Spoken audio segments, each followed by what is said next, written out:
Hello, my name is Jon Puleston. I'm from GMI Interactive. We're a company that specialises in developing interactive online surveys. I'm here today to talk to you about some experiments we've been conducting, looking at ways to stimulate and then evaluate creative ideas in online surveys. As a bit of a background to this, we're only really just going through this process of experimentation, so I'm not sure I've got all the answers I can offer you in this one short presentation, and I've only got 15 minutes, so I can't really cover up all the details.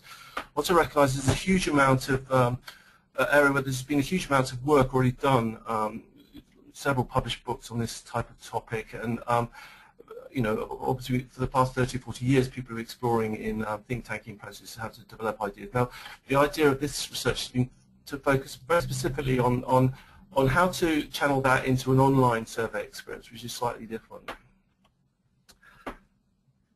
As some background to this, for the last 2 years, we've been working, our company's been working with a market research company called Engage Research, exploring how to improve the quality of feedback from online surveys generally by making them more engaging. And we've published a couple of papers on this topic and a case study of how some of these ideas have been put into practice with Sony Music.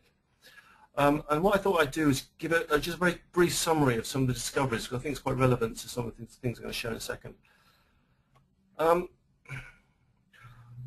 Firstly, we discovered how important introductions were when you're conducting online surveys. Getting people in the right frame of mind from the very off has a huge impact in encouraging people to focus on the task. In experiments, we were able to get people to spend about 80% more time doing specific tasks just by engaging them, drawing them in with an interesting and thoughtful introduction to a survey. We discovered how important imagery were in encouraging people to think, trigger people's imaginations. We did experiments where we could get people to think of twice as many foods they dislike to eat by simply just showing someone expressing that emotion. We played around with some projected techniques that proved really successful in, again, drawing people out of their conventional sort of survey take mood and framework and thinking about surveys a bit more like a game, and as a result of that they would like to spend a lot more time answering survey questions. We discovered the value of humour. Just tiny bits of humour injection into a survey could sort of pep up people's attention spans a bit.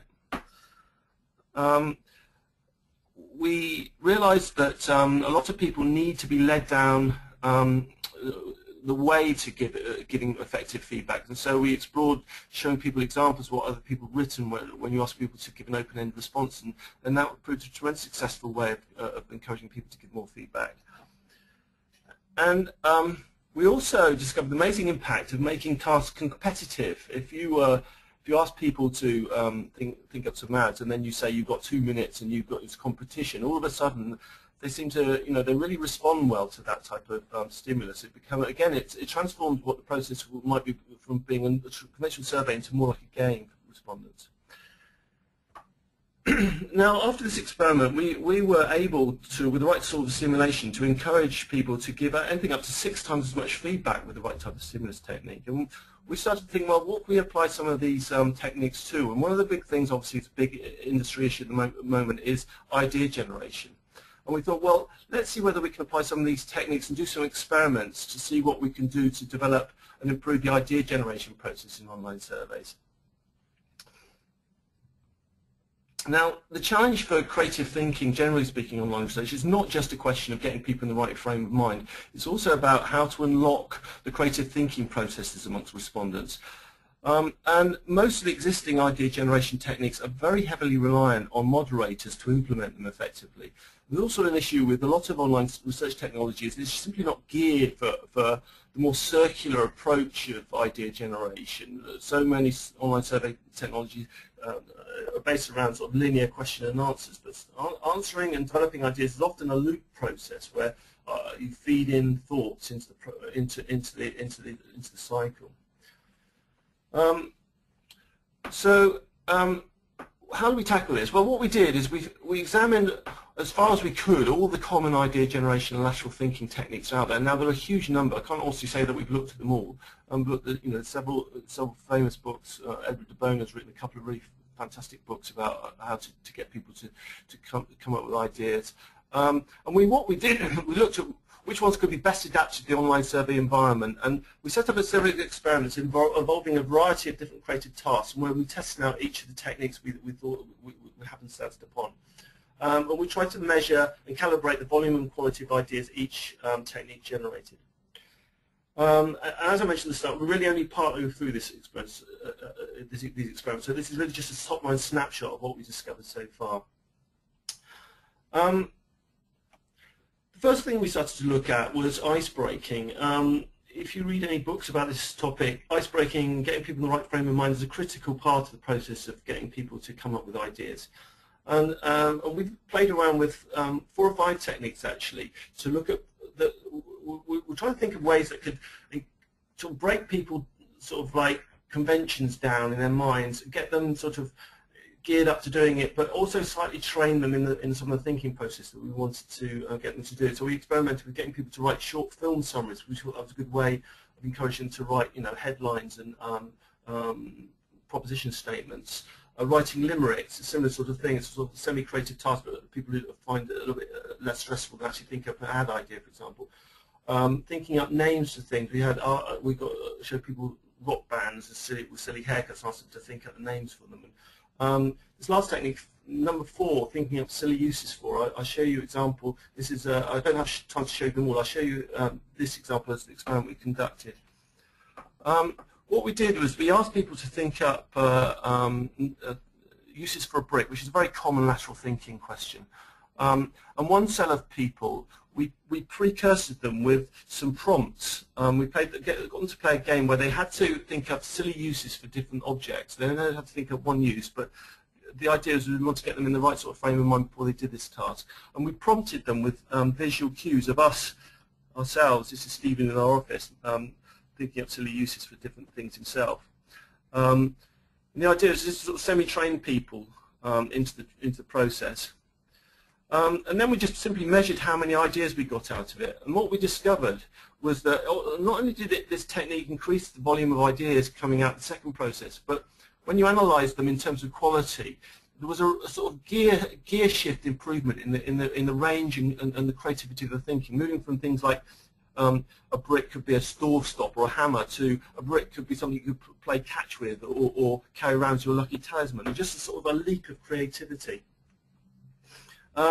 And the value of this technique, it might look like a silly thing to do, but it's actually sending quite a serious message to respondents that there are no rules. That we're prepared to we're going a little bit further than you probably expect from a conventional survey, and it really just sort of reframes people's thinking into a slightly more creative perspective on the task.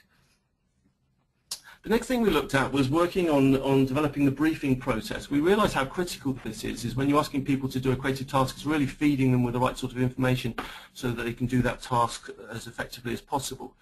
And so we thought to ourselves, well, it's so many, briefing process or so many sort of surveys start with like a tiny little intro and then all the questions. We thought, well, let's turn that on its head and have, say, imagine 90% of this survey actually being an intro, and then just have a few questions at the end. And what impact could that have in terms of the quality of answers it would deliver? We did a bit of work with for this experiment with King's Shaved Razors, who were looking to develop some advertising ideas for their brand.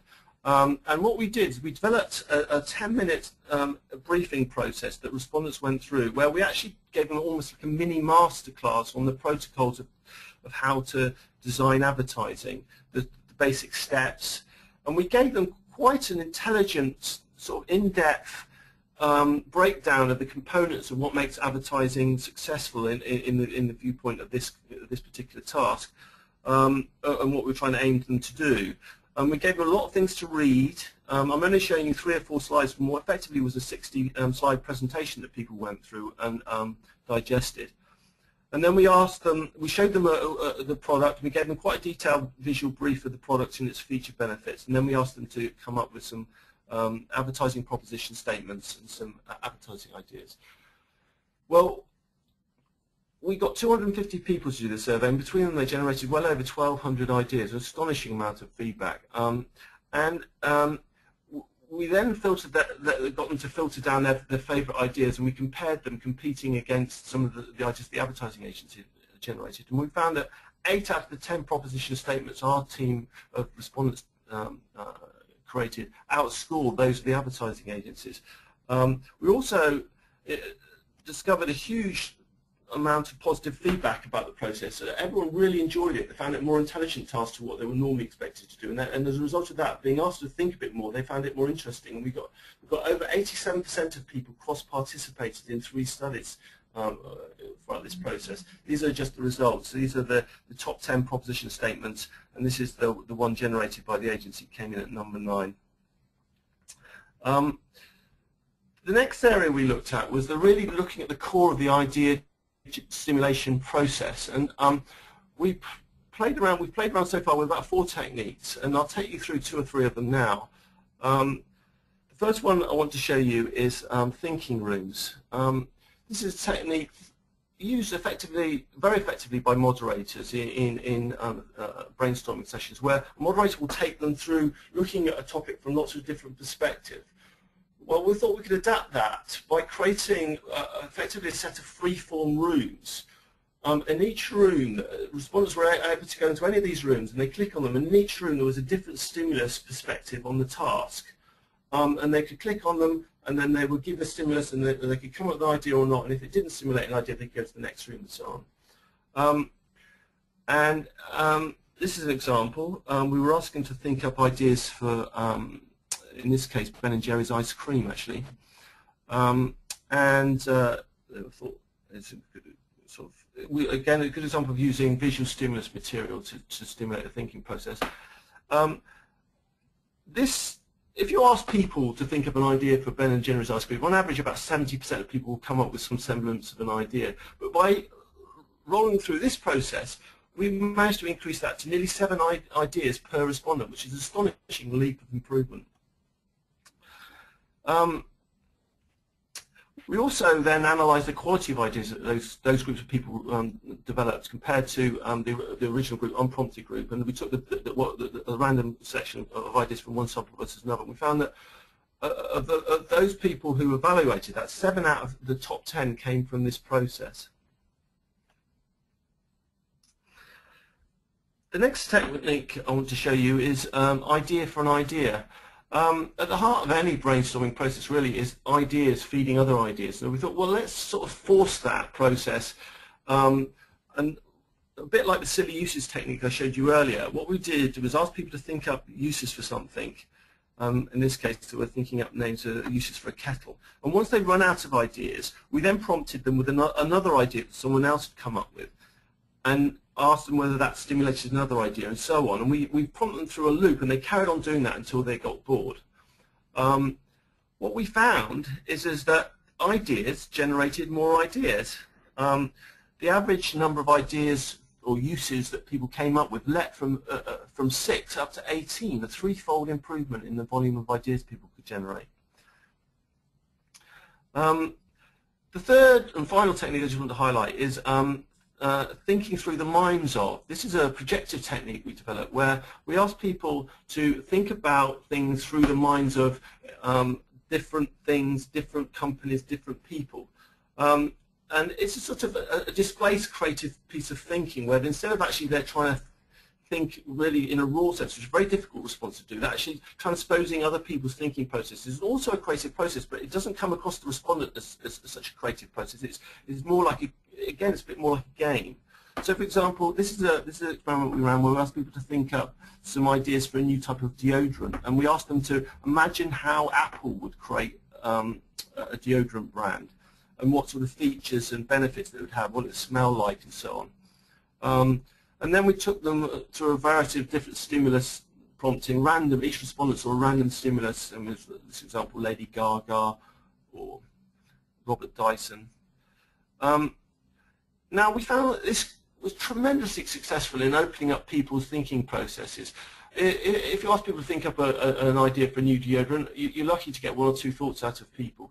But we were getting easily an order of magnitude improvement to 10 to 20 thoughts out of each individual person. So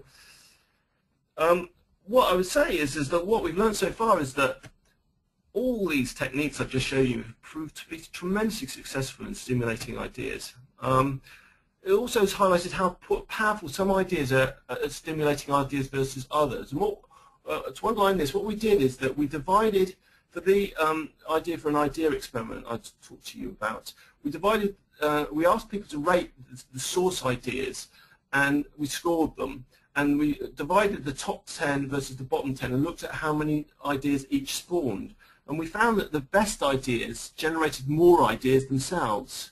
So it's quite an interesting idea that really the heart of any idea generation process are ideas that act as spark plugs for other ideas. And ultimately, we're now on a quest to identify what we think are the best idea-generating enzymes within this process. And we're going to be carrying on doing continued experiments in this area to really focus on really the raw sort of triggering points for ideas within the process of these techniques.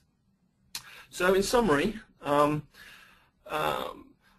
strength of these techniques for the online environment are that each respondent can be seeded with a very unique random set of thoughts.